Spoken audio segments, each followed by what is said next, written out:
Hello. Hello. I'm Gavin. Welcome. So, I just watched a video. I'm going to share screen. Boom, boom. And here we go. So, this is Charlie's Little Corner. 33 subscribers. So, I'll share. You guys go ahead and consider going to that channel. TLC is about faith, hope, and love. Well, I'm a bit disagreeable. So for me, there's something about transformation as well. So maybe I'm learning, I'm practicing loving better, practicing doing these things better.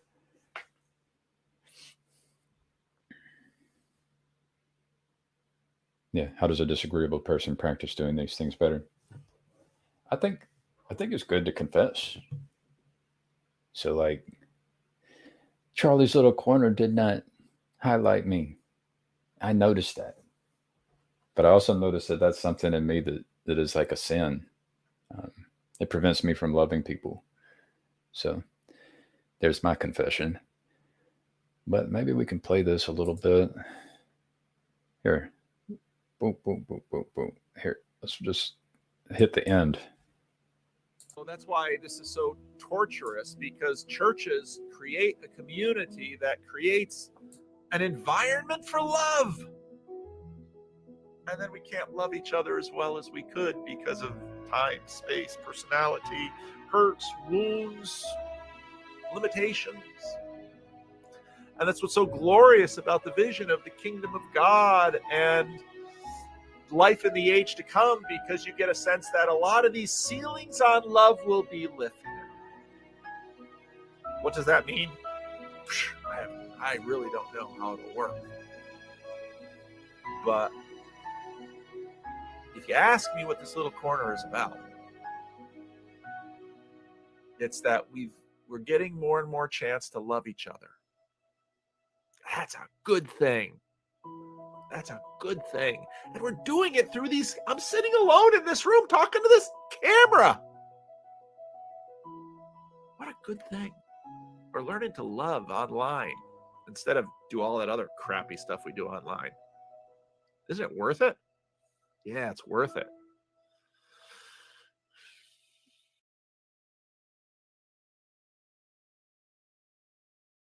There you go. Yeah, the reason I'm here is because when I was in those other places, there was no love. And it was partly my fault too, right? Um, Facebook. I remember being on Facebook and just basically asking, will anyone practice listening with me? I couldn't find anyone who was willing to practice listening. So found myself, luckily I was subscribed to Paul Vanderklay, and he um, he had a Discord server and was doing questions and answers, and it's like, man, here's someone who's actually listening to people. And so I guess that's why I ended up sticking around. TLC, Tender Love and Care. It's funny. I'm going to drop a link. Let's see, invite, copy. So people can hop in and chat. I'm using StreamYard and I share. There you go. So I'm going to stop sharing this.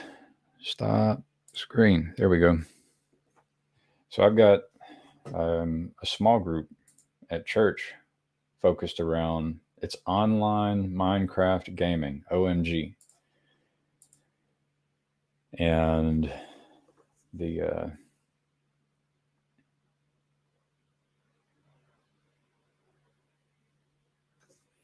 there's a lot of people who don't like screens and don't like the video games and don't like the internet or whatever. Or maybe people are very cautious about it. But what I want, the prayer is that,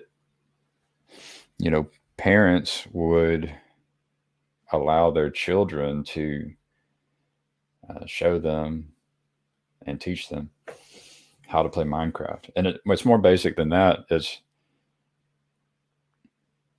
the practice of being interested, of being curious in something new and different that someone else is interested in. And so you might be a person who doesn't play Minecraft, but your child plays Minecraft. Now, I have a vision of being far away from my children in the future and being able to play some game with them because I practice doing something that new that I've never done before that I might not be interested in, but the relationship between me and my children would be the foundation for me trying to being willing to learn and have fun with them. And so this online Minecraft gaming small group idea is to basically encourage parents to take interest in this thing that their children are interested in. So that, when a father is away from their children, they could play Minecraft together online. Grandparents, when grandparents are away from their grandchildren, they could play, in this virtual world. Wouldn't that be good for grandparents and for children? Or could be. There are good grandparents, and that would be very, their being in that game, being willing to learn from the grandchildren would be good for the grandparents and the grandchildren. A grandparent can gently teach a grandchild without the grandchild even knowing it. For example, the child learns how to explain. I was riding with my son and we talked about using a map on a phone compared with using like a paper map and planning out your trip and learning about, my son was like, well, how do you know where you are on the map? And we talked about landmarks. And I asked if he could he imagine explaining to someone how to get somewhere? And he said he knew how to get to the Shell station. And I was like, could you explain to someone how to get to the Shell station? And he said he could show them the way. And so, just being a student, playing, LARPing as a student for your child, taking interest in the thing they're interested in, asking them to teach you, will cultivate within them something good. And you can do it. Yeah, you can do it in a way with the right spirit, which will be good for your child and good for you and your relationship.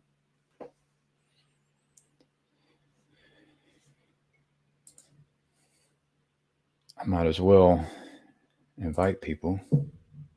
Let's see, view on YouTube.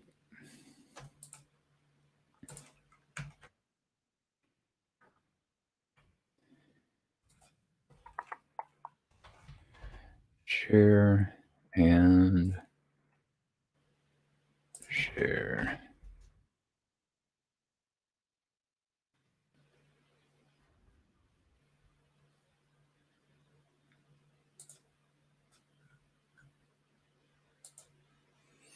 McMo. Hey, McMo, you don't need to try and catch up. That word catch up. McMo, you're a poet. You don't have to try and catch up. You're welcome to hop in, though. Got a LARP on day job. I understand.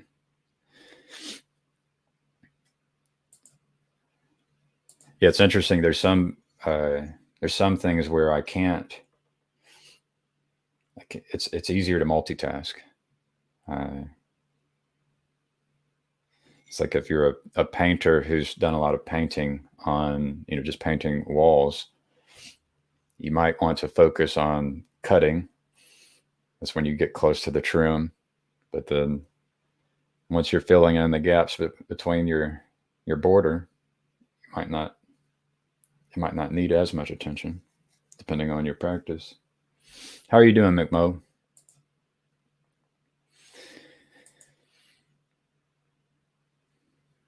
I'm actually casting to my own channel for the first time. So then I have family who might even be able to hop on, family and friends. So I'm trying to consider those people as well. McMo, doing good. So what do I know about McMo? Well, I said poet, and that's something I'm not good at. So McMo might start doing poetry. I'll have to reread it 3 times, or if he'll say something, I'll have to have to slow down. My mind doesn't work that well in that area.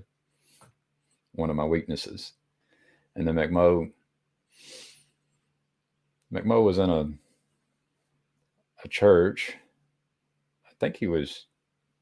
I don't know what you were doing in the church, McMo. Maybe it had something to do with music, maybe some ministry work.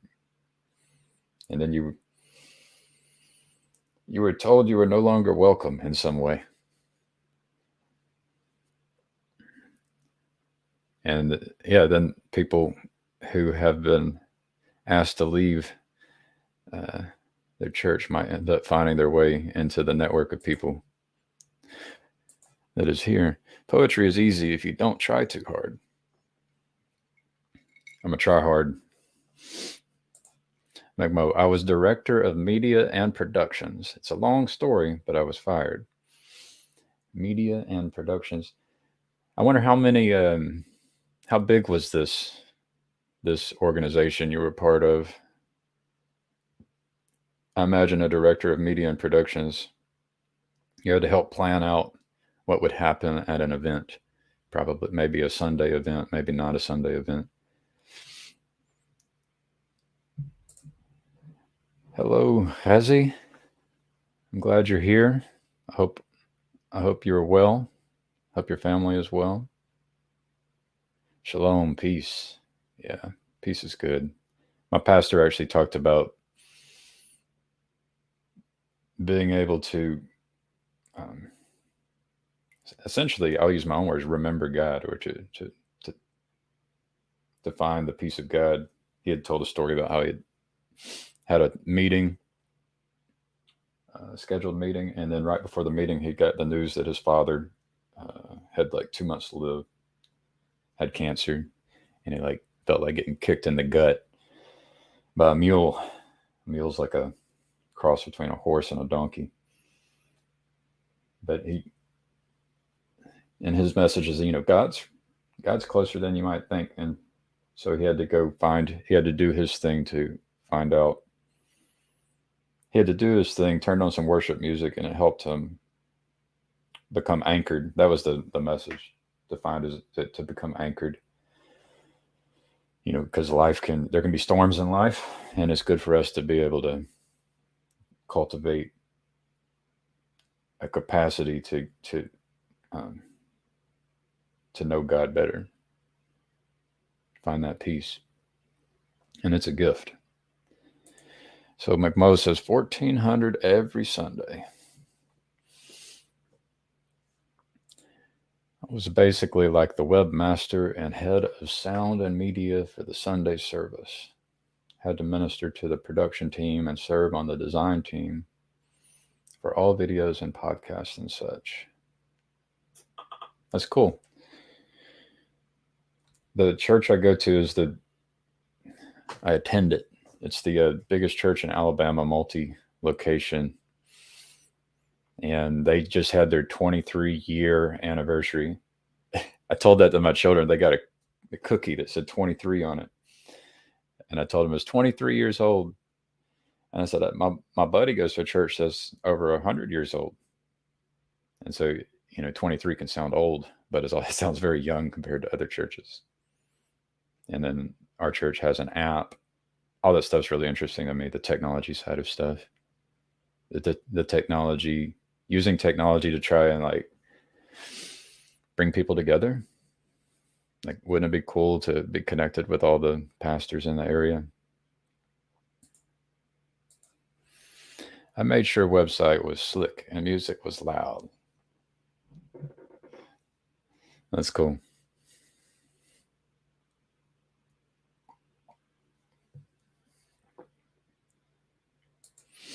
I travel to Alabama regularly for work. So Church of the Highlands, their main campus was in Birmingham, but I go to Auburn for church, and I'm about 40 minutes away from Auburn. I'm in between Auburn and Birmingham. We're thinking about traveling to Birmingham because then we could like go to the climbing gym afterward, and maybe if we had the little stickers for our church, we would see people who go to church who also climb and say, "Oh, you go to the same church we go to and like to climb, like to do the climbing gym." Tech sales for churches is a little bit stinky to me. Yeah, I wish it was where you could it was voluntary, like you could do open source and allow volunteers to do tech work. But yeah, I got the sense that when I offered to bring my technical skill and volunteer it for the church, it was just beyond their capacity to even think about. And they already have something that works and pre-existing relationships. Like, for me, the church needs to get into all kinds of things, medicine and education and food and housing, technology, everything. Birmingham is cool. I think Huntsville is my fave, though. Yeah, I lived in Huntsville. I went to Huntsville out of college, 2008, and then left about a year ago. So I was there for a while. I was actually in Madison. Pretty cool place.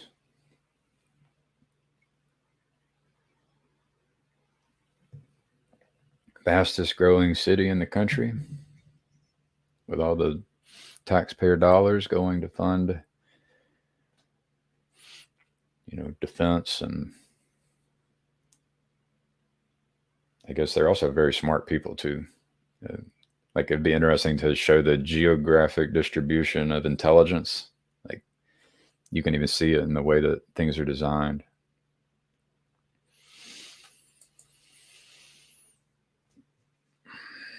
There are dudes who travel church to church and sell them the best products from a decade ago.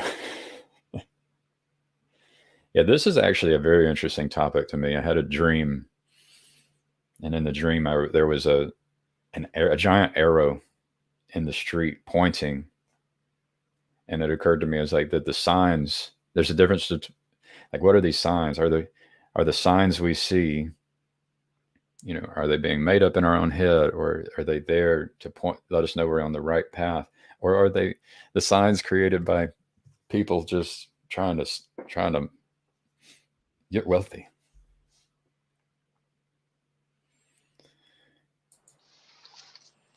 Hello. What's up, Gavin? Oh, just How are you? Doing pretty good. I should apologize. Are you in the middle? Like, is this? I saw the link, so I figured I could join, but I don't know if this is like a private. No, this. I'm glad you're here. How are you? I'm good. Just dropped off some clients. They happen to be observant folk, and he wanted to grab Jews pray 3 times a day. Generally speaking, you're supposed to pray in a quorum of 10 people. Okay. I don't always do that, but he was very adamant that he must pray in a quorum. Okay. and I had to go to this. I had to stop off in this little neighborhood, but it ended up being that the closest spot to stop was my old neighborhood, my old stomping ground where I grew up.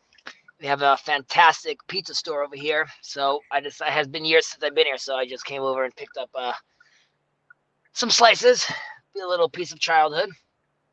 That's cool.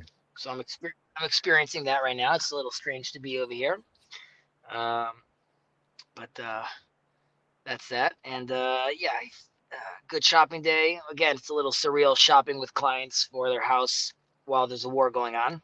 Mm-hmm. But life goes on. Yeah. Life goes on. So what is this stream about? Are you just got on, or there's a topic? So Charlie's Little Corner put out a pretty good video titled TLC is about faith, hope, and love. And then I remember the other day you had pointed out, that we get to practice. We get to practice basically listening, taking turns. We get to, so we practice doing this thing, which it looks like love to me. like it, there is a way of interacting with people which is loving. And so I remember you pointing that out the other day. And then my first response was, I'm a bit disagreeable, or I can't, that's within me. And so I've had, for me, there's a bit of a transformation that's happening over time. I wanted to point at that. So there's a lot going on, when we do this. And then I focused on what Paul has said, is that, we're trying to use the internet and use these tools in a way in which we are trying to love. So I agree with that. I know people talk about the TLC a lot, so I'm not trying to necessarily dive into a whole conversation about what is the TLC. Having said that, Paul talks often about how there's many people that are the recluse that were stuck in their basement or in their computer and never reached out. And I think those people do need to see what it looks like to disagree, to be accepted, to be rejected, to be able to handle that. And there isn't a place where that happens where it's not if this is happening in high school, if you end up saying something stupid, next thing you know, you're like the laughing stock of the cafeteria. And that's not the case over here. You said something that was wrong, you were corrected, and then you're welcome to join us tomorrow. And again, seat at my seat. And there's no problem with that. And allowing people even to experience being wrong and not be chastised for that allows them then to, next time they engage, to maybe take a little more time to maybe join the conversation a little later on. Maybe they know a few more facts. Maybe they feel a little more confident with what they're going to say right now. So I don't think that's the end all be all. But if you're trying to build community, the bedrock of that community is communication. Is to be able to talk and see each other properly. So I think it's blessed. I don't, to be honest. Because there's a lot of peace and love over here, I'm not getting challenged every day by my Jewishness. People are not calling me out on that. However, I do have once every 2 weeks on Jacob's channel, I do a stream with this guy that's on the Discord, Gilad Schleif, and he is I would say very left wing politically, and we have these 2-hour dialogues about the country. There's no yelling, there's no screaming, there's points are being conceded, and we're understanding this language. It's super valuable to me. So yeah. Maybe I'm unaware of the fact that there's a lot of people, or I'm not aware of what it's like to not have a family, be alone, be very confused. I'm very confident in my religion, and I'm confident with my family. And so this space to me isn't necessarily a lifeboat or a life jacket, but it is a fantastic place to see human beings interact in a beautiful, beautiful manner, and ultimately that's seeing God. So I love this space. Cool. McMo says he has two things. First thing he says, I purposefully said stupid things to make the cafeteria laugh. This is also a living option. And then he says, the bedrock of community is communication. Bedrock of communication is love, question mark. That communication is love. That's good. I like that. Well, I mean, ideally you're communicating to someone in good faith. Even if you're communicating with someone, I mean, I was going to say, even with, I'm just bringing this, I'm making it like a little more apropos, even with my, that word gets used. I know that CW Weeks uses it. Apropos, does that just mean relevant or? Relevant. Yeah. There's a snack in Israel called apropos. It's like bugles. I don't think I'm referencing that. I lost my train of thought for a second. I'm sorry. And I did that to you. And that's actually something we practice.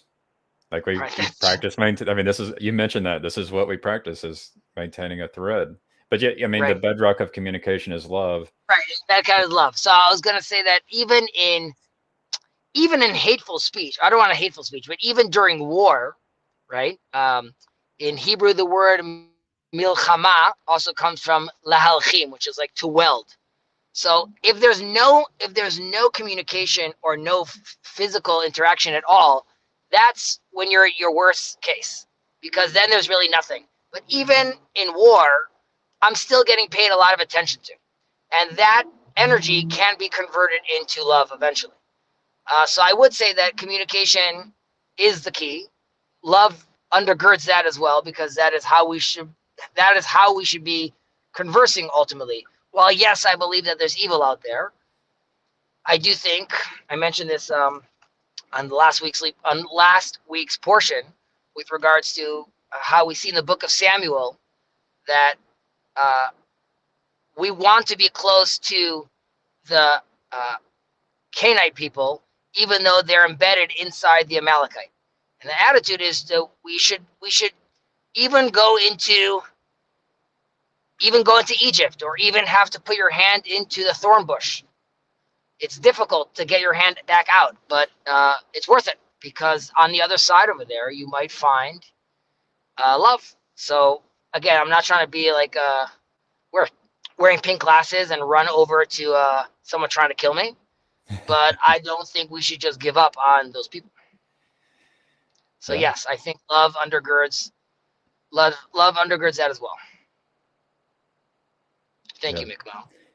Well, so my tendency when I first started, and first of all, I am casting to my channel, so there may be people who don't even know what the TLC is on my channel.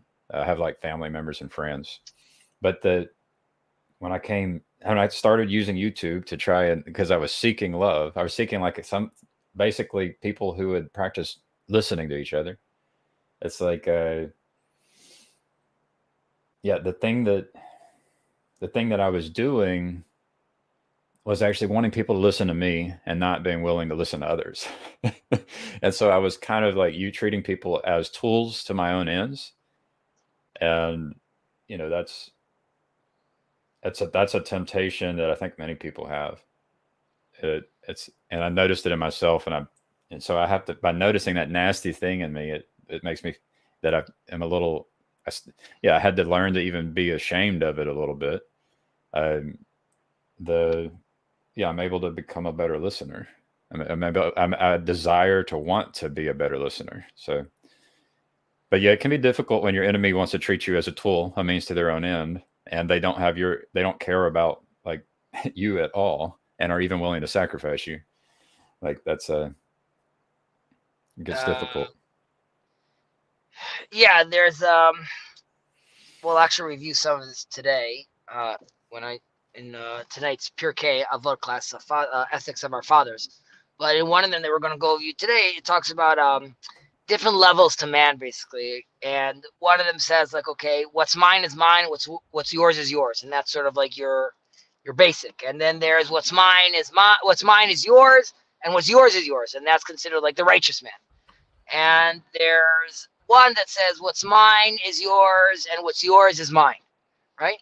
And we now Some people look at that person as just like it's somewhere in the middle. He just wants things to stay as they are. But there's an attitude where someone seemingly he's offering you a shoulder to rest on or an ear to speak to, but in reality, he's just waiting for his turn to speak, or he's just waiting in his turn to take from you. And even his graciousness is really actually just an egotistical move to allow himself. He doesn't value himself. He doesn't value what he has to offer. He's just offering that so you could then tell him you could have some of mine as well. So it's tricky because seemingly someone like that could like. I've been talking to this guy online and he's listening to everything I'm saying and he's seemingly giving me advice. But if you look closely, you could find that advice is really just being, those are just empty platitudes, just waiting for their turn to hear you, so they could be listened to, or they could create a space where they are seen as someone that listens. And I'm not trying to be too pessimistic about society out there, but unfortunately, people play a lot of games. Yeah. And I mean, and when you're playing the game, you might not even know you're playing it. Like that's like you don't. Yeah, it's you can justify it in your own mind. And yeah, I guess I want to have empathy for the person who that is me. Like, cause I know that's in me. The one who is not good at loving and listening to other people. And like, you don't even, when you're doing it, like you don't even really realize you're doing anything wrong. So in your mind, you're sinless, right? Something like that. Well, I would say that, and I'm sure this happens around the TLC. There'll be a conversation, and it's rude. I think it's been established already that like you have to like in these spaces, in these conversations, you got to let someone have some time to speak, right? So like generally speaking, I don't see so much people like cutting into other people's conversations necessarily. That being said, I find this about myself. Someone will say something, and I'm like, I want to say something about that, but I still have to wait for other people to finish talking, and then the rest of the conversation, you're just trying to like continue to remember that thing you want, and then you're hoping. I hope the conversation doesn't change, and then I won't be able to insert this thing anymore.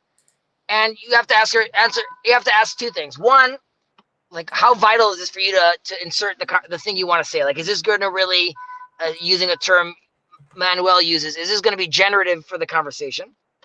Number one. Number two, like even if it is generative to the conversation, like it makes sense, why are you saying it? Are you saying it to sound smart? Are you saying it to just sound relevant? Or are you saying it because you feel like it makes sense for the conversation and how, like I said, to move the conversation forward, to assist someone? Or am I just sharing an anecdote that's relevant, but now I just shared what I know about finance, for example? So there too, I would say people don't have to feel ashamed about that, but I would say that is part of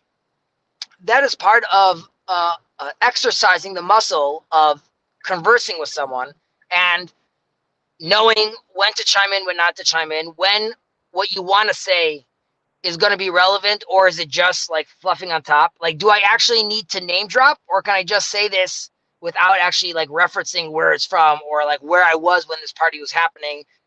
And ultimately that leads us to a place where we could start actually talking about using the concepts such as truth, right? But if I still don't know when I'm supposed to speak, and I'm still not sure what's the main core point of this conversation, maybe I shouldn't walk around be telling people like what the facts are, what is, what isn't, because I myself am still in this board trying to understand my position. So ultimately, I think it's you were mentioning how like those are things that you feel inside you, and you said like even ashamed. I don't know if I would use the term ashamed. I think people need to be aware, and you could try to quote unquote fix that, but also be aware of the fact that this is what conversations look like. And at some point there's you and there's ego, and it's okay. You just have to realize now what's the proper amount of that, how much of that. So I think it's you could feel a little overwhelmed if you notice that about yourself, but that doesn't necessarily mean that now If you're not being generative, that means you're automatically destroying the conversation. It doesn't mean that. It just means you could just fine tune how you want to converse. I mean, and to be generative means that you are aiming at something and are trying to measure success, failure. And so it's like, even that is going to be, people can have different ideas of what the point of the conversation is. And then you can have conflicts of interest, right? Like two different people having being interested in different destinations for the conversation. Agreed. And it requires that kind of exercise till you get to a point where you confidently could say, oh, I didn't know that. Or, oh, I guess I was wrong. Right? Which is not something it's not something you're going to hear a lot. But again, to be able to say that, you need to feel like you're in a place where you're not going to get your head eaten off. And I think, like, generally speaking, the space is fairly safe. I know we're talking about like not having safe spaces and it's a brave space, but my point is, you're not going to get cursed out. Number two is, once you know now that you are in a safe space and that that there's time for you to express yourself, then you might get to a place where you realize, once you let yourself speak a little and realize, well, I'm actually not making much sense every time I'm talking. And actually, every time I say this thing I was sure was true, I hear there's constant comments. But I'm gonna shut down if those comments are coming at me aggressively, or I'm gonna shut down if those comments are coming at me like, this guy's an idiot. He doesn't always he's talked enough. Or if you didn't even let me flush out the nonsense I'm saying, I'm coming at you with some what I think, and I start talking, and you're like, yeah, that's bullshit. Maybe it is, maybe it isn't. I didn't finish what I said, and now I'm just like, you called me out, you cut me off. Then, like, Gavin doesn't know what he's talking about. Maybe I won't continue this right now. Maybe I'll continue the conversation. I just won't mention this anymore. But like, I could see he's impatient, and that doesn't make me doubt myself. But if I have a space to really lay out my thoughts, I'm not getting chewed out. That's also a space where I can realize, you know what, actually, this makes zero sense.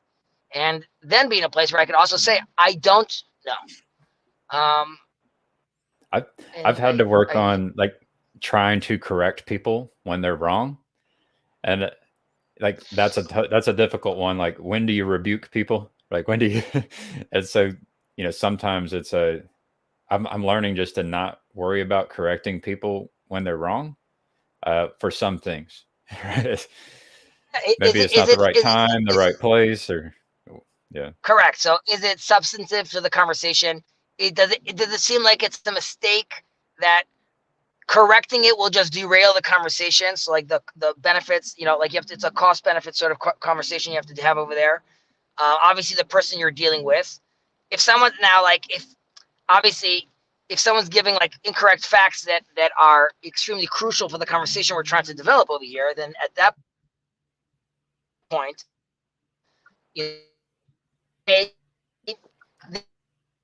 how you're breaking up a little bit, Chezi.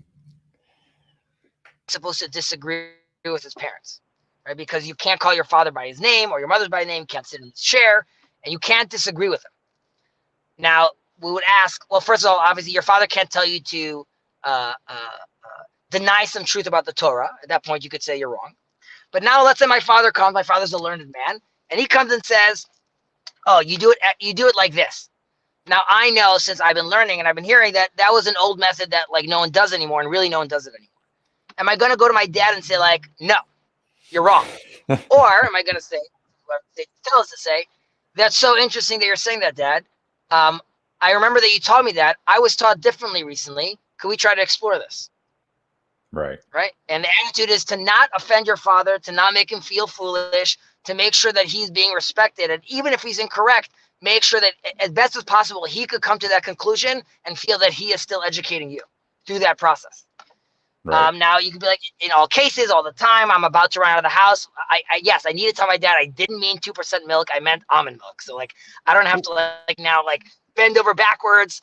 But there's something about correcting someone in a gracious way, or correcting them in a sense where you want them to know how important it is that they understand the truth. And then you want them to continue with that truth in this conversation. Yeah, I think that's the that's the thing that's been in me my whole life is like wanting attention. So like the thing, like if I want attention and I want credit, that means like I want to like give them the knowledge and them like to say Gavin's great. He gave me the knowledge. Whereas that's a different approach. Than a better approach would be that no, I want them to learn the knowledge on their own and believe that they learned it, even though you had the knowledge and you were able to say the thing that prompted them to learn it. You didn't actually. You desired them to. You loved them more than you loved receiving credit for them learning it. Right. And that's a hard move. That's been a hard move for me in my life. And it's something I still struggle with, that thing. In But construction, this comes up like you get the best result if you allow the contractor to think that it was his idea. Right. So I come in and I'm like, I know what I so I'm going to drop some hints. I'm going to do some moves, not because I'm trying to manipulate him, but rather it's important that his ego is maintained. And like, I could be like, why? Why can't he just accept the fact that I'm telling him how to do it? Maybe it's because he's double my age. And maybe it doesn't matter that like I brought him 5 jobs and he's making a lot of money off me. All that could be true. He needs to go home and he wants to feel like I'm a great contractor. And if this young looking guy over here is coming and telling me like, you know what, I know you've been in the industry for X years, but why don't you just do this? Like, it's just going to be too hard for him to accept it. Rather, if you mention it and then like the next week he's like, I was thinking about it and maybe we could do this and this move. And you're like, I could say, oh, you mean like we discussed last week in the meeting? And like, or I could be like, yes. I'm like, that's a great move. I'm like, that will work out very well and things like that. Now, there's a limit. I don't have to have him coming to me and telling me every day, look how I saved your life. I'm the best contractor in the world. But he walks out being very happy. I have the result I want. And again, he feels like he's still relevant. Right. Yep. It's the idea is that you want to hear knowledge from your father eventually, even if this one thing was wrong. There's plenty that he still has to teach. But if he says something and I just go at him and I say like a buzzer, wrong. So like that's not someone that wants to keep on engaging with you at that point. I love it. Yeah, it's an important point for people like me, and you won't even. It's almost like a habit. It's just you might not even realize you're doing it when you do it. Like where you want to hit the buzzer and say wrong, and you want to receive credit and want to receive attention, and man, it's nasty. Well, as you know, obviously with the Hebrews, with kids, right? There's sometimes when my son is talking, it's like so many levels are already a problem. Like you're already talking back, like so like this is already a situation that is crazy because you're speaking back to your father. Second of all, you're talking nonsense. You know nothing. You're a child, right? And like this is what's going through your head when it happens, right? A part of you wants to be like, quiet, just listen to what I tell you. Say no other words. I know you want to ask, but there's nothing you need to say. Okay? Assume you're maker right now, which is me for all intents and purposes. I know what I'm talking about, right? And I'm going to tell you right now. So, but instead, you have to, like, and you could see well, sometimes I'll say, I'm like, no, Billy, wait. And like, they're angry and they're aggravated and they want to respond. And you're like, on the other hand, you have to allow them to express their idea and see why they made the mistake. And it's hard for me because it's also a generational thing. I did very much grow up with if my dad said something, that was it. Right. Like if my dad called me right now and said, hey, I need you to go to it's a 4-hour drive. I need you to pick this up. I don't need an excuse. I could be upset, but like it's built in. I do what he wants because that's the game. You're my father. I respect you. And that's just what I need to do. Maybe my sons will grow into this eventually, but I see it's also, again, like a generational thing. Just so much more attitude, so much, they're like, this is what my friends are doing, this is what their kids are doing. And you don't want to be too strict, of course, because at the end of the day, you're part of, even with their screen time. At some point, if I don't let them use any screens, they're going to get to school I mean, they're going to get to college and they're like, do you not know how to use like touch screens? Like, at what point am I hindering their experience? Sorry, I'm babbling. No, it's relevant. It's definitely relevant. How are you, Bruce? Hi, how's it going? I just thought I would pop in. I had a few minutes here to see what was going on, so I thought I would hop in and uh, you know converse, as it Yeah, were. add your lovely radio voice into the stream. I think you're doing all right too. Thank you. It sounds good. Has Bruce, he's tell him. stuck with his phone, so I'm sure his voice would sound better with a mic as well. Much appreciated. Yeah, Um, I do think it's an interesting conversation about conversation. It's sort of meta in some sense, but I love meta.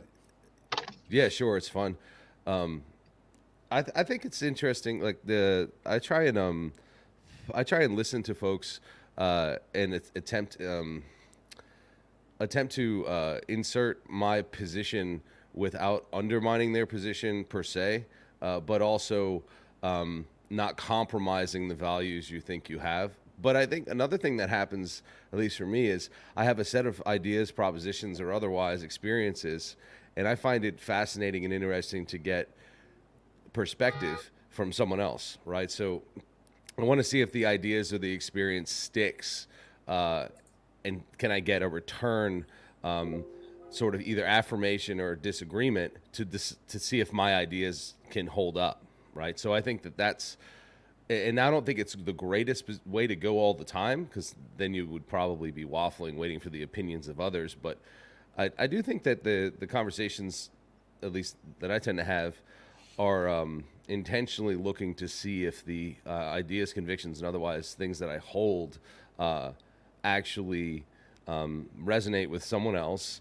and if they can be put under, under scrutiny and hold up, right? So it's sort of like when you in construction, for instance, you'd want to do a test to make sure that it doesn't crumble with, particular weather or something like that. So I find that it's sort of like wrestling or anything else, right? You kind of want to see if the moves you've learned can stay up, right? Can you maintain your position? And if not, then you probably got some work to do.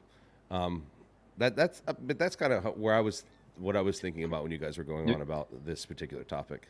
I mean, humility, I think, underlines all of this. Like to be humble enough to actually see where you are wrong. Like, if the thing where you're wrong is like really nasty to look at, like you have to be prepared for that. Because if it's nasty enough, you might not want to look. You might even want to like lie to yourself and not even know you're lying to yourself. So there's like got to be some kind of humility there, and uh, it's similar even speaking to your kid or your father, and even the wanting of them to feel that they've learned it on their own. Yeah, Yep. there's some kind of humility in all of that. That's Yeah, I think it's difficult great. and necessary. I think working with children is awesome because they act as a sort of mirror, and you also act as a mirror for them. And so if they can see you taking correction, even from them on particular issues, it would teach them how to also receive correction themselves. So it may not be like maybe not my son is going to give me correction on something very specific that I know a lot about, but there are things that he's experienced or read that maybe I hadn't read yet, and so if I have an idea and he corrects me on that, I don't just wield the authority that I have over him to say, well, this is what I'm saying here and that's correct. In fact, I try and in some aspects you have to do that, but in other aspects he will see me bending to his position and or understanding what he's saying and agreeing with him, as opposed to and so if it's all disagreement all the time, I don't know how they easily learn themselves to be agreeable, if that makes sense, because then how would they know to take correction when someone else corrects them as they get older? Yeah. This is it's having children is I would say by far the greatest gift from God. It's amazing. It's very challenging. I showed my wife this video. You can see in China, you could see these this 2-year-old kid is like, the instructor puts him in a pool, and he like puts him like through like this obstacle, like a course underwater. It's like a 2-year-old baby, and he comes out the other side. Or you see this video of like all these kids in kindergarten all dribbling, in each of one of their hands they're dribbling a ball like in unison, right? So now I look to my wife and I show her like, I don't need this. That's too intense. I just need him to throw out, the garbage. You understand? Like, I don't need to break him so he's dribbling. Like, but there's something about like there's a lot of just it's hard because I try to remember like what my childhood was in a certain sense, and I feel like while there was a lot of freedom, it was still more restricted. There was more of a reverence, I guess, for like authority, and I feel like in the world today in general, there's like less reverence to authority, even in the shows that they watch. Like every kid could talk, give attitude. Everyone smacks everyone. The principal's the fool. Everyone's an idiot. The parents don't know what they're talking about. And it's like a fine line of like how much you want to like you were saying, Bruce, there's a place where like you want to disagree and like tell them like, I need you just to accept this on authority, and not because I'm your dad and I need this for ego, just because in life there's authority, and like you don't cross the street when it's red. Think about this the same way. On the other hand, like you're right, you have to allow them to experience this. You agreeing with them, you could like even conceding to them a certain point, and allow them to see what that feels like. But it's difficult. Obviously we all want the best for them. Do you do rough and tumble play with your kids? Yeah. Now, because the 2 older ones do jujitsu, now if they have tension between them now, I have them do it like the little one's annoying the older one. And so I tell them go into, let's say they'll start getting like violent. I'll tell them go into the room. I put out the mattress, and I go to the little one and I tell them like, you were talking a lot of shit, basically. So go try. And then like they'll start wrestling, and then he gets frustrated because the older one pins him down 3 times. And then the older one starts laughing, which loses his focus, and then the young one pins him down back. I explain to them, like, you see, like, first of all, at that point the energy is already exerted.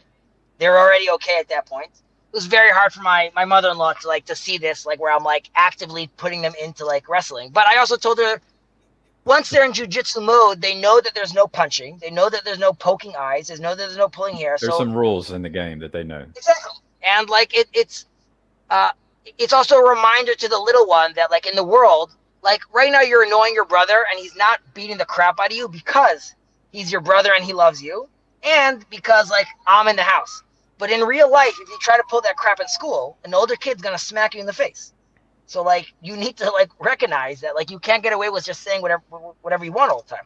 And I think in jiu-jitsu, when he gets pinned on the floor, that's like a reminder, a safe reminder of like, what reality has in stake for you if you keep on pushing it. Yeah, the thing that I was reminded of about the rough and tumble play was the idea that I think Jordan Peterson highlighted it for me and for a few of us, is that the adult needs to allow the young to win sometimes, or else they're not going to, like, the bigger one has to allow the smaller one to win, or else they're not going to want to play together. There's something beneficial about taking turns. And so that's what comes to mind for whether it's you being an authority figure and being respected, or them being respected, trying to treat them with respect. There's a rough and tumble play aspect to that could be even if you're wrestling with your kid. There's some rules you have to know about.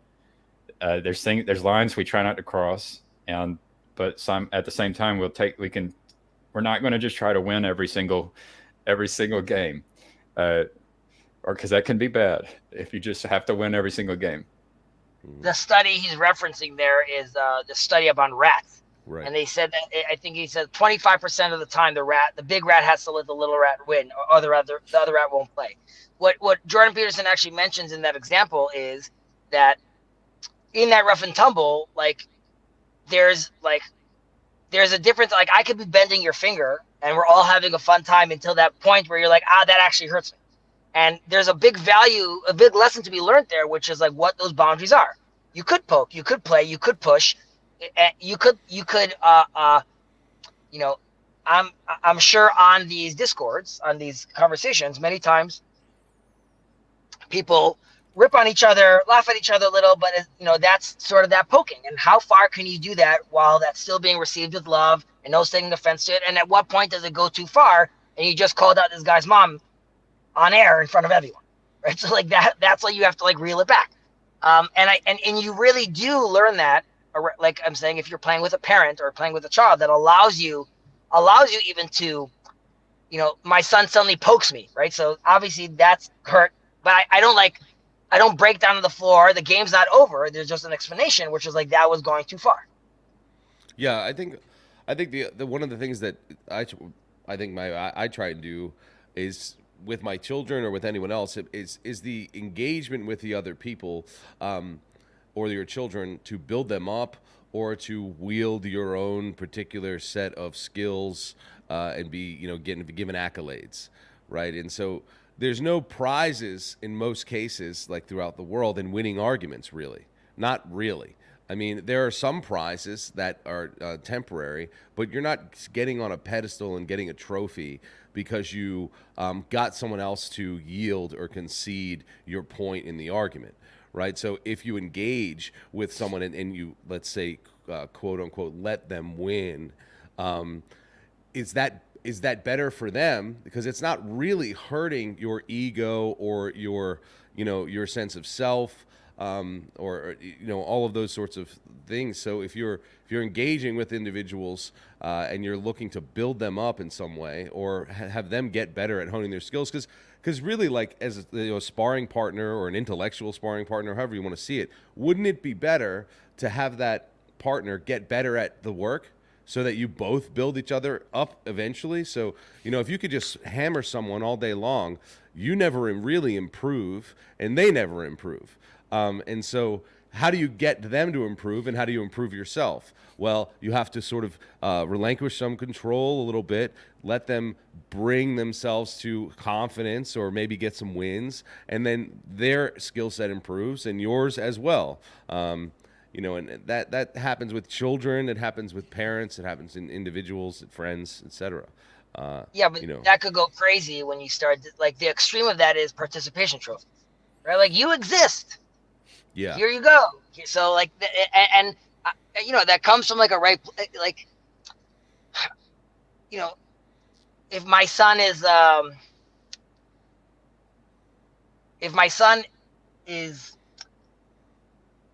like, I want to praise him, but I want it to be praiseworthy. You know what I mean? Like, I can't be that, like, oh, he did this, but like, great, you're supposed to be doing that. Like, there's a place for me to say, like, way to go, I'm so glad you helped mom that way. But there's also, like, yes, like, at some point you have to understand, like, it's not that I need to praise you every time for helping mom this way, which is just like, this should be built into like how things function. Like, you want to be doing this. And even if there is praise, this is where I get like a little like robotic sometimes. I'll be like, okay, no problem, I'll praise him like once, twice, 3 times. What's the volume of the praise I need to say? Like, do I need to like pick him up and swing him around the room and be like, you're amazing? Or do I like give him a little pat on the head? And if it's ultimately, yeah, just tell him good job, buddy. Like, I could do that, but like, does he really need to hear the good job, buddy? And again, this is like a question I ask, because you could see that sometimes like one little thing you tell your child makes his whole day. And you're like, wow, I guess it really was like a profound effect on him. On the flip side, he seems to like, I've been telling him to do one thing since he's born, and he's still yet to like, you know, put his toothbrush away. So I guess, I don't know, it's not going in. We tell this to ourselves also. Like, I think that was a very good example you gave, Bruce, because with my children, they're always protected by this veneer of love, right? So even if I'm upset or I'm mad at them, they're my child. I love them. When if I'm talking to Joe Schmo down the street, right? Like, you know, your patient runs thin very, very quickly. And like you were saying, and this is like from a more global perspective, even a random individual. If I allow him to build up his confidence and allow him to become better engaging into conversations, then maybe I'm not going to benefit from that. But let's say his wife or his neighbor down the hall are going to benefit from a more a well-rounded person. But it's difficult. How are you gonna, for everyone out there in the world, how are you gonna constantly maintain that level of patience, that level of understanding? I mean, I guess that's also what we're called to do. Ultimately, love your neighbor, love your fellow neighbor. Yeah, I think that's it. Both of those things speak to me. It speaks to the there isn't a perfect. We can't achieve perfect Franklin. I think that's just one of the things that we have to, sort of relinquish a little bit. If you can play the numbers game, like you said, in 3 times versus 2 times, or they did well in this aspect, so 4 times out of 5. That's one of those things that I mean, is for me, I've had to relinquish control of those outcomes, right? Because ultimately I can't be responsible for whether or not my child is raised perfectly. That's not possible. There's only one perfect father, right? God. So I don't think I try not to get bogged down on whether or not I'm doing the right amount of A, B, C, or D. However, I think you can look for evidence of certain behaviors or the way they interact with others or things of that nature, and whether or not they what the feedback looks like. And the same thing happens with other people too. We can't perfectly interact with one another. We do our best, and God has mercy, hopefully. But it's, I try not to get into the quantity game as much as I can. But I do think that it's a constant, like you should be renewing that posture all the time, but and also I think if you get in the quantity game, you yourself will, if you're doing that in the way that you interact with others, you may also feel inadequate in some way because the quantity doesn't meet up to whatever your measure was, For sure. I agree with that. Yeah, it's difficult to me to it's a challenge for me. Like you said, I know that intellectually, there is no perfect, father, and I'm not going to do a perfect job. On the other hand, there's obviously the wanting to give the best to your child, be able to, be there for him, be the kind of dad that you think of. But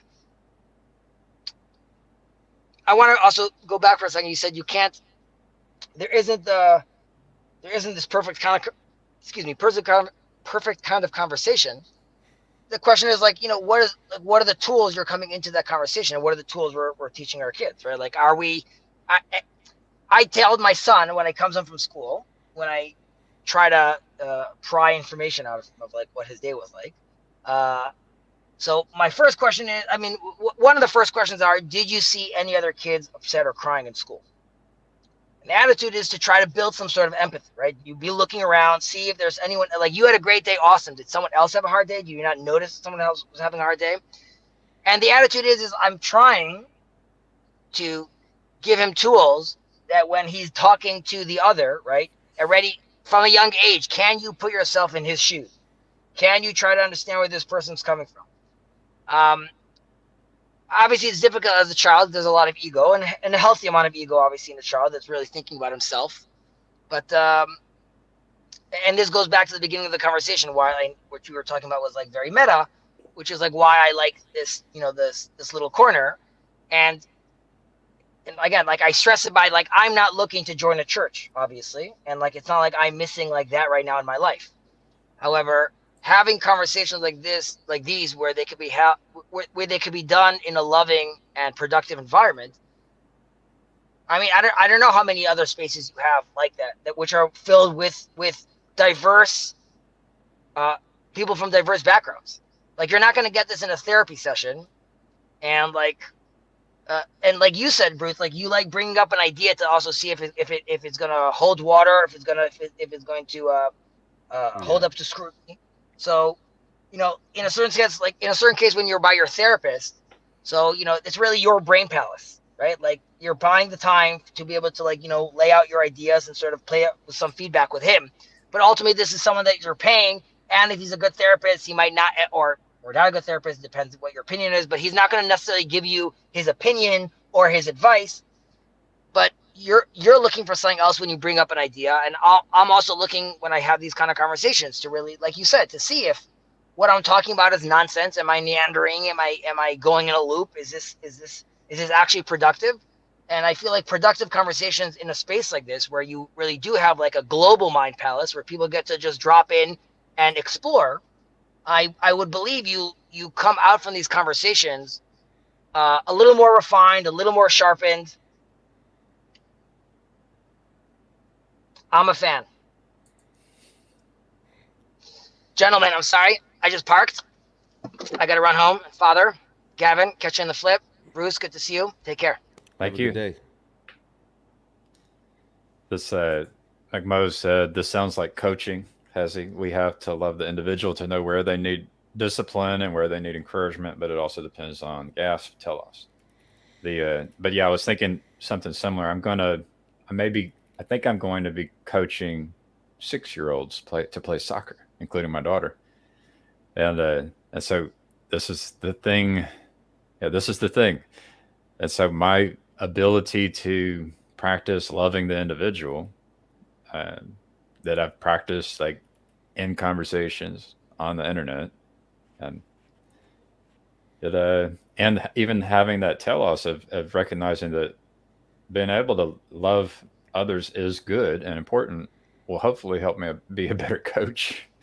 I'm Yeah. still a little nervous about it, but that's Coaching is awesome. It's such a great way to.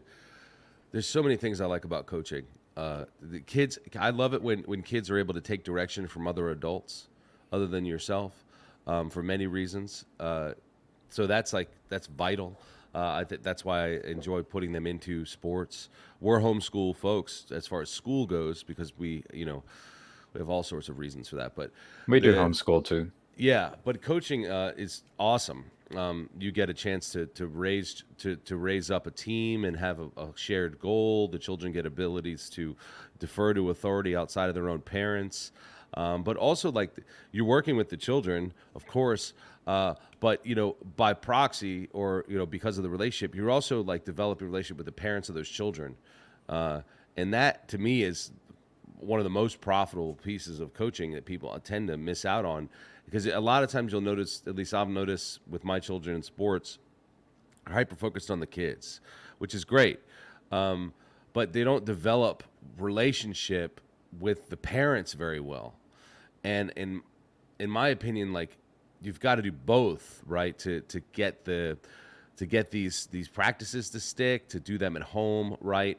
Lots of parents will just sort of like drop their kids off and leave and stuff like that.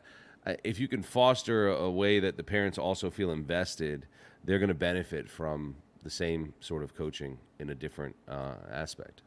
Yeah, I saw a baseball coach do that. He had like every player's parent out on the field, like running clinics, like on the field when we were playing baseball, and it was very strange for me because my father was the type that would often drop me off at practice and leave. Right. But this coach managed to get my father out there, hitting balls, hitting pop flies, and so yeah, that was my my best coach. And yeah, I don't know if I'll be able to accomplish that, but that those would be the best coaches, the ones that get the parents out, interacting with the. I mean, we ended up being like number one. Like we didn't even have the best players, but he was just a great coach and was able to get the parents invested and involved. And it's great. Crazy amount of skill with this guy. Yeah, I love seeing that. I'm not saying I want parents to be micromanaging the coach. I don't like that. I don't like the one direction thing. Yeah. But I think getting them involved is awesome. And then soccer at 6 years old, that's you're like. It's like herding cats a little bit, There's just sort of like trying to get the ball to go that direction is like a huge win for kids at that age. Well, so there's little like my daughter, she will if I just get on to her, she will break down and start crying, and I'm just like, I don't think I did anything wrong. That's what it happened yesterday. I said, I don't think I did anything wrong. You're gonna have to get used to this, where people are gonna try to correct you when you make a mistake, especially when you have a coach. Yeah. And she had it happen last year with her coach. Like she would just freeze up, because the coach is trying to yell out and say, "Hey, run back, get back," and Yeah. so you could end up with all kinds of people on your team and you have to know them as individuals and try to work with them at an individual level. I get it. Yeah, because there's going to be, well, and I guess what happens at some point, you have just a broad way of approaching all of them that would somehow land, because it's hard if you have 12, 15 children. It's hard to individually address all of them within the hour and a half practice or whatever it might be. So you Right. have to sort of get a higher, view of them, and then address a large group at the one time. But breaking them up into factions or small groups tends to help a little bit. Yeah. It's always hard, I think, to do that sort of like, how do I build up the individual while also maintaining order in the team? Because Right. if you sit there for 20 minutes with one kid, well, while the others sort of run around, that's why it's great to have a bunch of coaches. But Oh yeah. yeah, I think it's awesome. I love the interaction between coach and children. It teaches you a lot about yourself and the kids. I love the basics. Like I remember with these kids, there'll be coaches yelling out a command and the kids have never heard the command before. And it's like, so first of all, we have to Mhm. agree on, what language are we using when we're playing, and what are the most relevant things the coach might say. You got to learn this common language. And then there's some basic skills like can you jog and listen and pass a ball at the same time? Like Mhm. there's kids that are struggling with just these basic skills. So I think a lot of these skills can, especially with the young ones, there, there's a lot of opportunities to do drills, which help Yeah. cultivate, these kinds of basic skills that are needed to just play a simple game of soccer. I think that's a fair point, man, because it is a lot of juggling, literally, all of those things. But yeah, I've seen that before where coaches might be yelling particular terms Oh that the yeah, kids don't get, uh, and that's hard because you're expecting them to. I think if you do that, and you can't get angry if they don't know, right. right? But it's good to do that, right? You want them to know the jargon, and they'll eventually pick it up. But you Well, it's can't good get to upset. recognize that. Like I Yeah. heard, I heard the in-laws tell one of my children, "It's like don't tease the dog." And I said, they've never heard this word tease before in their life. They don't know what tease is. So, That's a good so point. it's Yeah. like we all have this language we end up using, like that we're familiar with certain words. And then people will end up using the language and just assume the other person knows what they mean with the words they're using. And I Yeah. just I noticed could that, see like, that. that kid didn't have a clue what was just what the coach meant. Yeah. It might, Cross it. What does cross it mean? I Turn think it. you have to like sort of do physical and language at the same time. So if you're trying to get someone to stop doing something, you have to sort of intervene while saying the word, and then they'll associate, oh, okay, don't do that. And when they say not this word, it kind of means that Right. at a young age. It's very Um, much like I've done some training with dogs, and I hate to compare humans and dogs, but there is overlap. It's very similar in some regard. Like a dog's not going to know how to sit if it's never even heard that word and been trained to that if you behave this way when this word is spoken, that there will be some kind of a consequence, right? right. Yeah. Yeah. And it's before they can develop that skill of their own. What's also interesting is just in soccer, especially at a young age, is like there's children that get out there and they don't even know the point of the game to tell us. Like they don't even know that, oh, there's there's a team trying to score on this side and you might try to stop them while your team's trying to score on the other side. Just the very basic rules. And Yeah. it might take a little while for kids to just get the basics. Yeah. Right. That happens all the time in soccer. They kick it in their own goal. Right. And they're like super excited because the ball crossed the plane, and you're like, it's the wrong. It's the wrong goal. So it's hard. In one aspect, it's like, good job, you kicked the ball in the goal. Like, that's Right. correct, but it's the wrong goal. You were And so oriented in the wrong You direction. got to get them to, and they're confused, whatever. Yeah, it's so hard sometimes to get them to do that, and then also maybe they know it, right? They know, like, I got to go the other way, but then when they're in the moment, they kick it in the first goal they see, Right. and that Or the goal might just be to kick the ball. They don't even know where they're going to kick it toward. They're just like, it's a ball when they're really young, Yeah, Have you ever coached, Bruce? Not officially. I've always been like I've helped with like coaching, but my job schedule is so hard when I work Right. like multiple coasts that it's hard for me sometimes to commit to like I'm going to be able to be here every Yep. time at this time.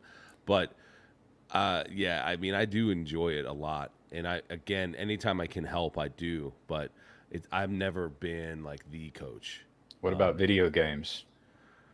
I've played video games. Do Yeah. you play? Do your kids play video games? Do y'all play video games? yeah. Do you- I've played them myself when I was younger a lot more. And then, yeah, my oldest son plays, and we kind of, he loves it. It's a lot of fun. Yeah. It can get addictive, man. So Oh, yeah. I really have to put guardrails on the time that he's allowed to do it, because I think he would just play until his eyes glazed over, Exactly. Exactly. but- It's the know. this balancing thing. Like, yeah, in one of every the things aspect. that was awesome about it, though, I remember he's a big baseball kid, right?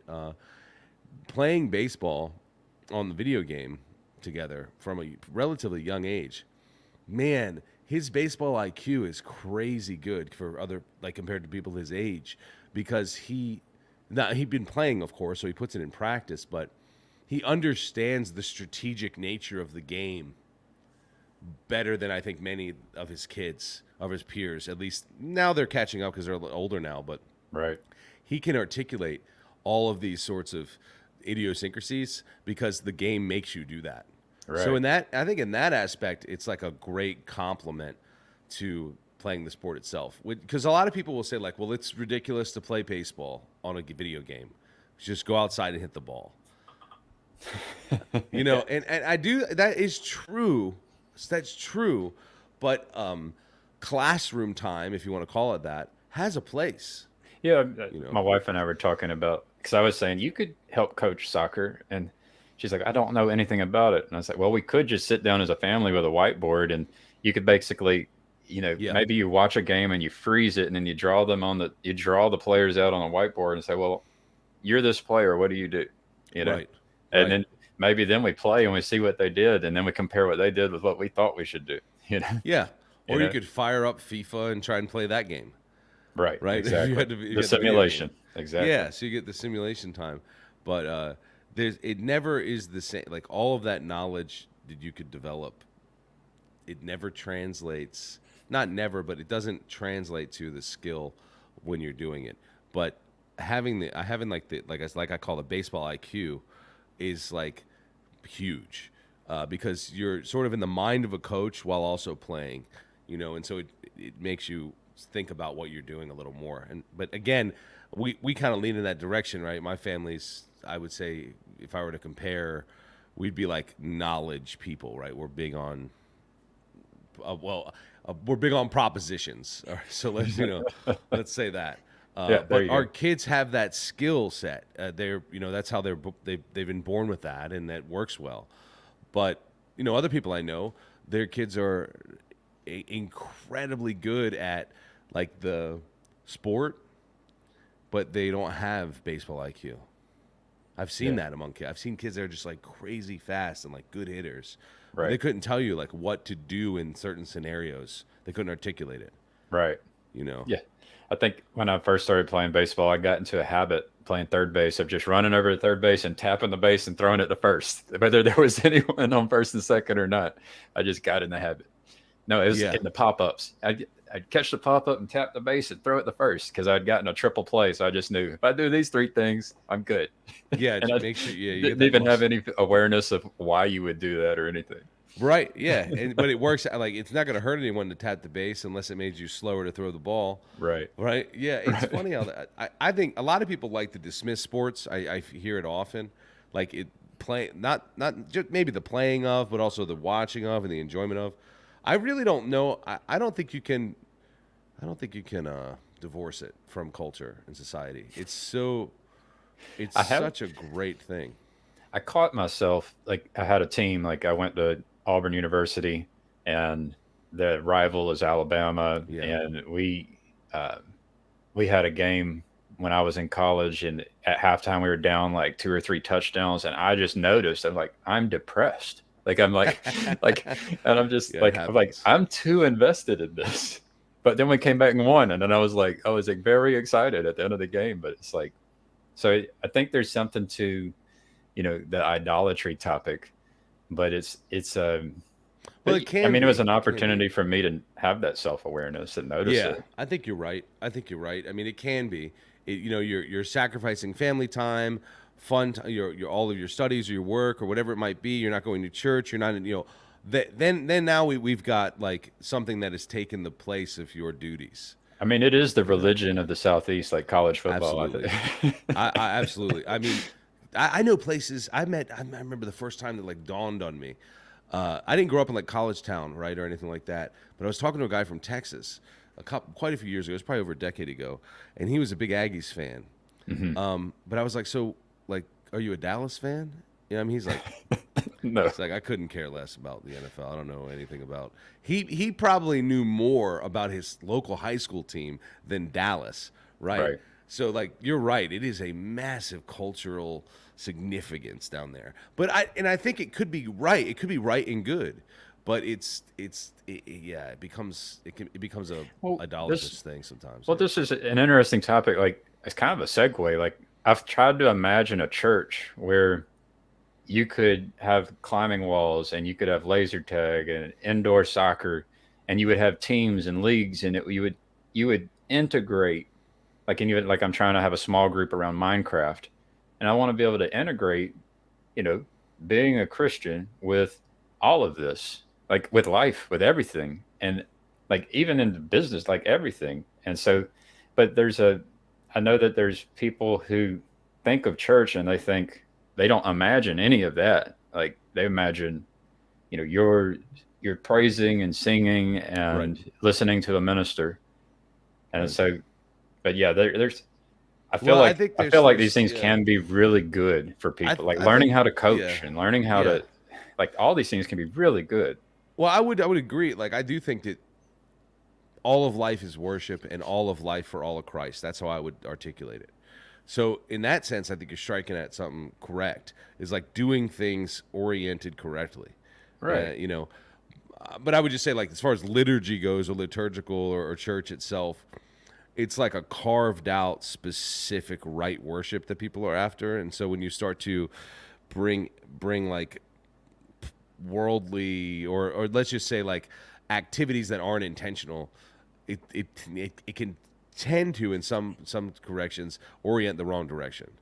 And I think that's because we're trying to Well, get people to rightly worship and not be concerned with like I got to that get my word, time better on the climbing wall. You yeah. know Well, what I mean? that's the thing. Like, so when I was playing soccer, at one point I kicked my friend who I knew from second grade, my first friend, later on in life. I kicked him in his ankle, and his ankle still hurts him today. And it's like, that I wasn't right. I wasn't oriented right while I was playing soccer, and like, I wasn't loving my friend as well as I should have been. Right. Um, so there's like, this word worship is interesting.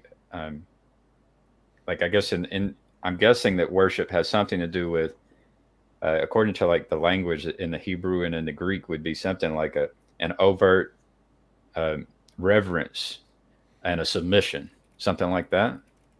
Like, what comes to your mind with this word worship? Yeah, I would say like it's adoration, right? It's devotion, right? It's so when all that you're doing can be worshipful because of the grace afforded to you to be able to do them.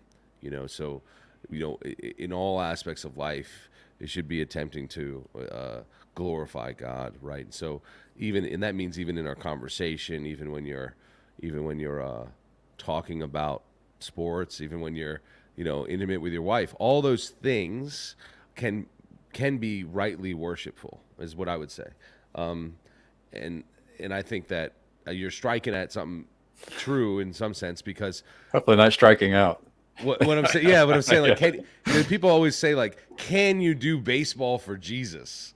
You know what I mean? It always gets real cringy, I think, when people do that. But I think you can do all things to the glory of God. This is actually an interesting thing to me, because it's like there's the question of, what is not like the best. It could be apophatic. That's a fancy word. What is not the way to do it for the glory of God, and then you kind of begin to get an idea of the right way to do it, and it's connected back to, I don't know, trophies and taking turns winning, and but it's probably there's a wrong way to do it. It's easier to point out the wrong way to do things than it is to point out the exact right way to do it. I think that's true, because, well, there's a rightly oriented position when it comes to most everything, but if you start bringing things that are abstract, or I wouldn't say abstract, abnormal to what is considered the Sunday worship gathering or ritual. But what about Monday through Friday? What about Like, if you have a building, and like, could I be baking bread? Could we have a kitchen where we're serving people and cooking healthy food? Could we have greenhouses? Could we have a place to play laser tag and to rock climb? Like, rock climbing is an interesting one that I do, where they're very encouraging. Like, it tend to be a very encouraging. I tell you, but there's wrong ways to do. Like, even in rock climbing, they have things like beta spilling or beta barfing. I don't know what they call it, but it means you go up to someone, you start telling them how to solve the problem, and it's like, it's a very rude thing to do. Right. So that, like, with all this, I think there's a way. There's like a narrow path in all things, and it'd be nice to try to learn how to do that. But, I could see that. I get treating Sunday, respecting it, right? Carving. Like, I'm fine with trying to keep it somewhat traditional, where you're not like being sacrilege, right? Sacrilegious, like yeah. I do think you're right, though. Like, can you use the building that's been given to you to the glory of God correctly? And I think you're correct, and I think I would say we should be doing that, right? And we do at our church. We use it as much as we can for all things outside of Sunday. But cool. I think it could be awesome. Yeah, I'm sure the Catholics and the Orthodox will have problem with that last part. It's okay. I mean, if people want to go there for that, that's cool. But it seems like there should be like this diversity of options. I agree. Actually, I would say I think denominationalism is biblical, but that would be that's an interesting word, but I think I feel you on that one. Yeah, or distinctions. Let's just say that. But like, I think like even Orthodox or Catholics have like parachurch or other church ministries that they would put under their umbrella, but it's just not in their building, right? But they keep that real carved off. You know what I mean? But like, at what point would you say the building is? You have a giant facility, right? Let's talk about like the big church, and you have like a rock wall, and you have like a baseball area and stuff, and then you have a door that goes to the sanctuary. Like, what is correct? Is it the walls of the facility on that particular zoned lot, or is it the wall that separates the liturgy from the rest of the place? Exactly. Like, you're thinking the right way, in my opinion. It's a good question. And then there are churches that meet in public, like I used to meet in a theater. You know what I mean? Like, high schools, libraries, YMCAs. Like, YMCA. Actually, it's funny you say that about a rock wall. I once went to a church that met in a YMCA, and I passed by a rock wall every time I went into the liturgy. Right, so, like, it's right there, and and after church you can go do that. I think it's awesome. I'm a fan of that. Of course, Teo's right. Like, so Catholics and Orthodox might get their feathers ruffled about that sort of thing, but I'm with you on that. Well, I mean, if people want the sacred space, it's like, I don't feel like we have to like attack them for wanting that. But also like they might not want to attack people who want to try something a little different. I don't know. Do Catholics and Eastern Orthodox like criticize and attack Protestants? Does that even happen? I'm so glad that you're ignorant enough to. I'm ignorant of so much. Yeah. all the time. Yeah. Okay. We all have blood on our hands when it comes to Yes. that across the board. I love being so new to all this because it's like I just keep it very basic. Like I'm just keeping it very basic because I know that I'm not good at loving my neighbor, right? And Oh, sorry. I'm not good at love. I'm not good at loving God with all my heart. So I, I'm, you know, I didn't come on there for like even though I'm the one that sort of sidetracked us into the uh economical conversation. Let's keep it on the sports because more sports talk is good. Uh, I wanted to jump in because I think you're tapping on something really important, something that I struggled with when I was young, and I saw my older cousin struggled with when I was even younger, which is sports and worship and Sunday. Uh, my my uncle was he was an elder at his church, like very well respected man, and he expected all of us to be at church every Sunday. But sometimes the matches line up such that uh and it was like a rule. There was no conversation. This was when I was in Nigeria, so I saw my cousins struggle with my uncle with like football, and then sometimes like they'll have to go talk to my auntie, and she will be the one to like, "Yeah, this is a really important game," and maybe then, but it was very much nope. Of like your sports and your football comes after church, and if it lines up with church, then church wins every single time. And then I moved over to England, and in England it's very specific. Saturday is dedicated to football. That's like, I mean, culturally, that's when the big teams are playing, and for that reason, the children league, the youth league, happen on a Sunday because they're expecting most kids want to watch their favorite team on a Saturday. So all the matches were always on a Sunday. And I remember, I think after my second or third uh, time taking the Christian faith seriously, really, really struggling with that every Sunday. Like sometimes I would go to church, pack with my football, and then I'll have to text my coach. No, I'm not coming today, and it was like a real bone of contention between my dedication to my football teammates and then my trying to fit this thing, put them together. And yeah, I don't have a solution, just more saying that yes, that's a we, real we need some struggle. Christian leagues, Christian paintball, Christian soccer, football. Yeah, they Uh, would all be on. Yeah, they would either all be on Saturday. We kind of have that issue with our kids. Is like it's Sunday. Then the way I see it is a default to Sundays are reserved for worship. That's the norm. Anything other than that would be less than ideal. And so but if things arise and we have a conflict, then we may have to miss a Sunday. But that wouldn't be the norm, right? That would be kind of how we approach it. But I do understand that.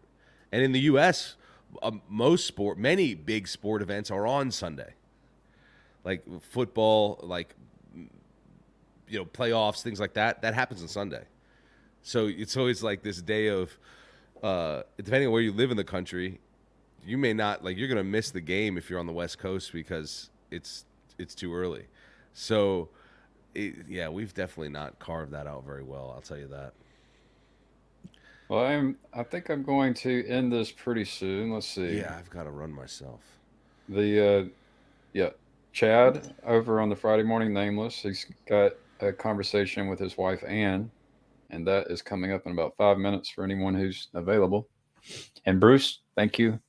He had to head out. Thank you, Gavin. Thank you, Taya. Have a good day, man. You too, brother. I'm going to leave a link just in case. Let's see.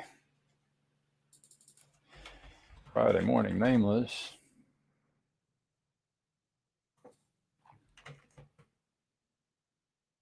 Let's see.